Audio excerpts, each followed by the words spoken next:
বাংলাদেশ নিয়ে মোদির soft line policy ব্যর্থ হতে বসেছে। মাননীয় মোদিজি বাংলাদেশ কূটনীতি সঠিকভাবে হ্যান্ডেল করতে পারছেন না। বিষয়টি ভারতবাসীর কাছে মহা বিড়ম্বনার কারণ হয়ে দাঁড়িয়েছে। বিষয়টির আজ যেমন ভারতবাসীর গায়ে লেগেছে, তেমনি এখানে থেমে না থেকে বিষয়টির আজ সংঘপ্রধান মাননীয় মোহন ভাগবতজির গায়েও লেগেছে। কেরলের একটি সংঘের সভায় মাননীয় ভাগবতজি মন্তব্য করেছেন যে মাননীয় মোদিজি বাংলাদেশ নিয়ে নরম মনোভাব নিয়ে চলায় আদতে বাংলাদেশ কূটনীতি ব্যর্থ হতে বসেছে।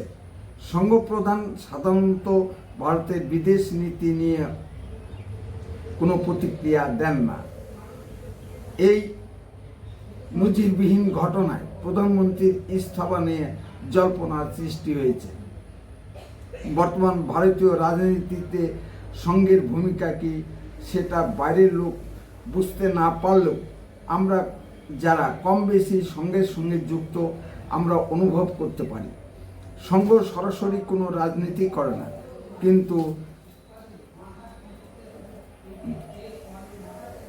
কিন্তু রাজনীতির গতিপথ নিয়ন্ত্রণ করে। কথায় বলে সংঘ কোনো কিছু করে না, আবার সংঘ কোনো কিছু ছাড়ে না। দিল্লিতে ককরোচদের আন্দোলন সংঘ ও বিজেপি যৌথভাবে নিয়ন্ত্রণ করেছে। সরকারের কড়া মনোভাবের কারণে ককরোচদের আন্দোলন ব্যর্থ হতে বসেছে। ব্যর্থ হলেও ভারতীয় সমাজ জীবনে ককরোচদের আন্দোলন গভীর রেখাপাত করেছে। বারবার বিভিন্ন পরীক্ষার প্রশ্নপত্র ফাঁসের ঘটনায় ছেলেমেয়েদের ভবিষ্যৎ নিয়ে ছিনিমিনি খেলা আমরা ভারতবাসীরা কখনো বরদাস্ত করতে পারি না। এর একটা ইতি টানা দরকার আছে। যেটা আগে ধিক ধিক করে জ্বলত ককরোচদের আন্দোলনের ফলে সেটা দাবানলের মতো সমাজ জীবনে ছড়িয়ে পড়েছে। বিষয়টি ভাবার, নিচুতলার লোকেরা ঘুষ খায় সেটা মানা যায়, কিন্তু প্রধানমন্ত্রী ও সুপ্রিম কোর্টের মাননীয় বিচারপতিগণ ঘুষ খায় এটা কি মানা যায়? স্বাধীন ভারতের সমাজ জীবন কোন দিকে ধাবিত হচ্ছে? মাননীয় মোদিজির নরম মনোভাবের কারণে দিল্লিতে কৃষক আন্দোলন দানা বাঁধতে পেরেছিল। ফলস্বরূপ সরকারকে কৃষি বিল ফিরিয়ে নিয়ে পশ্চাৎ অপসারণে বাধ্য করেছে।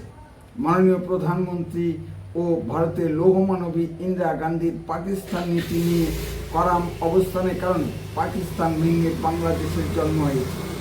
মোদিজির নরম মনোভাবের কারণে পাকিস্তান অকুপাইড কাশ্মীরের জনগণ আন্দোলন ও বেলুচিস্তানের আন্দোলন সঠিকভাবে হ্যান্ডেল করতে পারছেন না।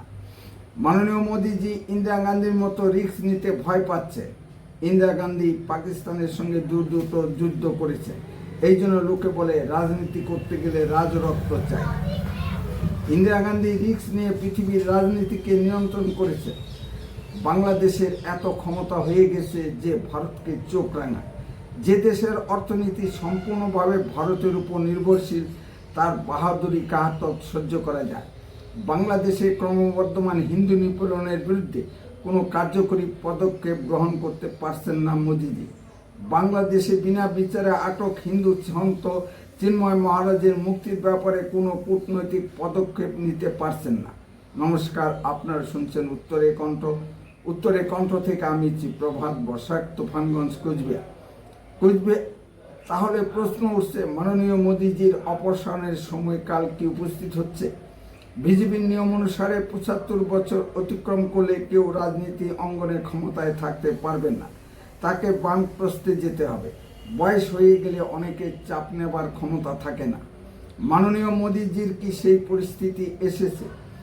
ইতিমধ্যেই বিজেপিতে অপেক্ষাকৃত তরুণ প্রজন্মকে দায়িত্ব দেবার প্রক্রিয়া চলছে। মাননীয় কেন্দ্রীয় সভাপতি নিতিন নবীনজির বয়সক্রম ৪৫।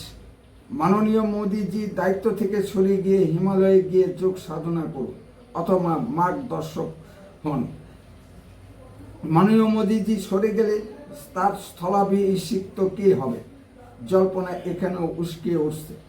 ভারতবর্ষকে নেতৃত্ব দেবার ক্ষমতা বিজেপির দ্বিতীয় সারির অনেক নেতার মধ্যেই আছে। এই সারিতে আছেন মাননীয় রাজনাথ সিংজি, আছেন অমিত শাহজি, যোগী মহারাজজি ও শ্রী হেমন্ত বিশ্ব শর্মাজি। বিদেশমন্ত্রী এস জয়শঙ্করের নাম বিবেচনার মধ্যে আসছে না, কারণ তিনি সংঘের প্রোডাক্ট নন। সংঘ ঘনিষ্ঠ ছাড়া কেউ ভারতবর্ষের প্রধানমন্ত্রীর দায়িত্ব পাবেন না। মাননীয় রাজনাথ সিংজিরও বয়ক্রম 70-এর উপরে, মাননীয় অমিত শাহজির বয়ক্রম 60-এর কাছাকাছি, কিন্তু হার্ড হিন্দু লাইনের দরুন মুসলিম দেশগুলোর কাছে মাননীয় অমিত শাহজি অনেকটা অপছন্দে। ডক্টর হেমন্ত বিশ্ব শর্মার প্রধানমন্ত্রী হওয়ার সকল গুণ আছে, তদুপরি তিনি উত্তর পূর্ব ভারতের অসংবিধানিত নেতা। উত্তর পূর্ব ভারত থেকে আজ পর্যন্ত কেউ প্রধানমন্ত্রী হননি। দক্ষিণ ভারত থেকে, পশ্চিম ভারত থেকে এবং মধ্য ভারত থেকে অনেকেই প্রধানমন্ত্রী হয়েছে। তাকে প্রধানমন্ত্রী প্রজেক্ট করলে উত্তর পূর্ব মানুষের ভিতরে বিচ্ছিন্নতাবোধ বহুলাংশে হ্রাস পাবে এবং বিচ্ছিন্নতাবাদী আন্দোলন স্তীমিত হবে। এক ডাকে প্রধানমন্ত্রী হিসেবে সকলেরই পছন্দ যোগী মহারাজ। তিনি উত্তরপ্রদেশের গুন্ডা রাজকে কঠোর হস্তে দমন করে সুশাসন ফিরিয়ে এনেছেন। এই জন্য যোগী মহারাজের জনপ্রিয়তা তুঙ্গে। হার্ড হিন্দু লাইনের জন্য যোগী মহারাজকেও আবার প্রতিবেশী দেশগুলো পছন্দ করে না।